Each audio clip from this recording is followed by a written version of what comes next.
अमावस्या पूजा करते हैं। पानी, मूली, रोली, चावल, गुड़, भिंगा हुआ चना, फूल, दक्षिणा चढ़ाते हैं।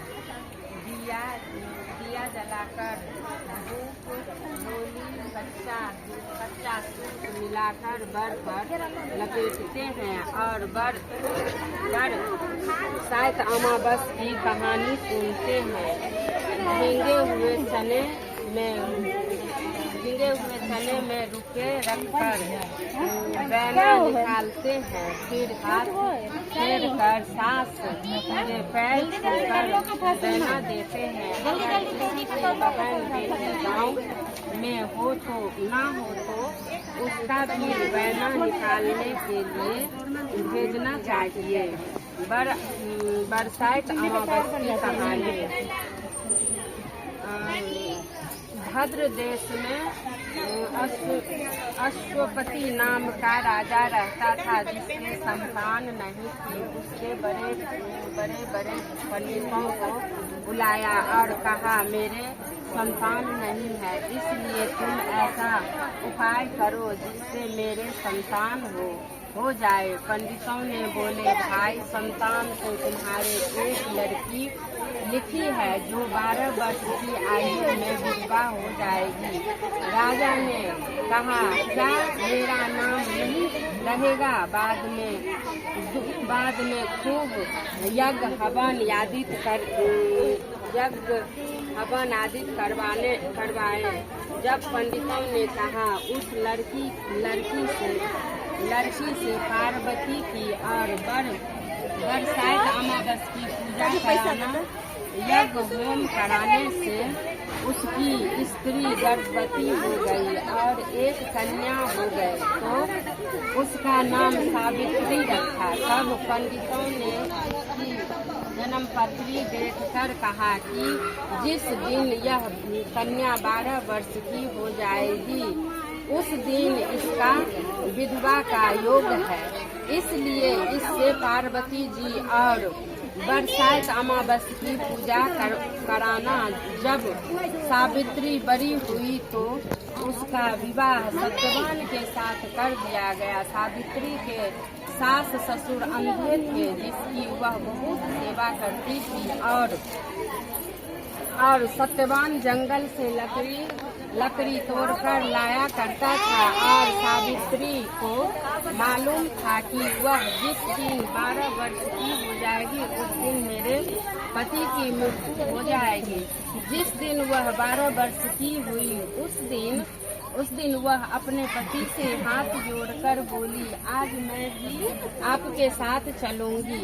तब सत्यवान बोला, तू मेरे साथ चलेगी तो मेरे अंधे माँ बाप को कौन सेवा करेगा? अगर वह कहेंगे तो मेरे को ले जा, वह कहेंगे तो तेरे को मैं ले जाऊंगा। फिर वह अपने सास ससुर के पास गई और जाकर बोली, तुम कहो तो आज मैं जंगल देखने चली जाऊं। जब वह बोली, बहुत अच्छी बात है, चली जा। जंगल में जाकर सावित्री तो लकड़ी तोड़ने लगी और सत्यवान पेड़ के छाया में सो गया। उस पेड़ में सांप रहा करता था, जिसने उसको डस लिया। वह अपने पति को गोदी में लेकर रोने लगी तो महादेव और पार्वती जी वहाँ से जा रहे थे। उन्होंने उसके पैर पकड़ ली और बोली, मेरे पति को जिंदा कर दो। जब वह बोले कि आज बरसात अमावस्या है, जिसकी तू पूजा करेगी तो तेरा पति जिंदा हो जाएगा। फिर वह खूब प्रेम से बर की पूजा करने लगी। बर के पत्तों का गहना बनाकर पहना, जो हीरे मोती के हो गए। इतने में धर्मराज का दूत आ गया और उसके पति को ले जाने लगा तो उसने उसके पैर पकड़ ली। तब धर्मराज बोला कि तू वरदान मांग। तो उसने कहा कि मेरे माँ बाप के पुत्र नहीं है। जब धर्मराज बोला कि सत्यवान से 99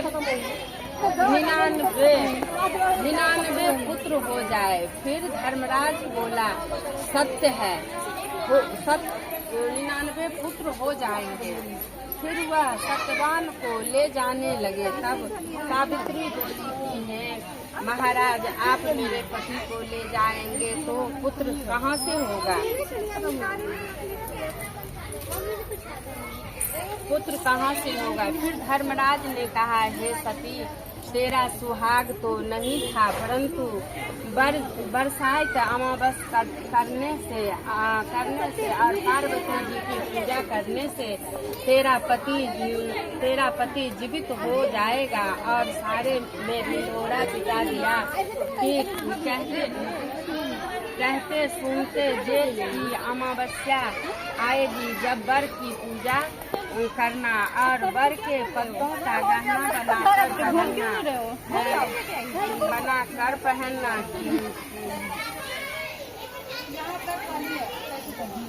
बहना निकालना। हे महाराज, जैसे बरसाइत अमावस ने सावित्री को सुहाग दिया, उसी प्रकार सबको दिया। जो भी इस कहानी को कहता सुनता और उसकी सब मनोकामनाएं पूर्ण होती है। बोलो सत्यवान सावित्री सत्यवान की जय।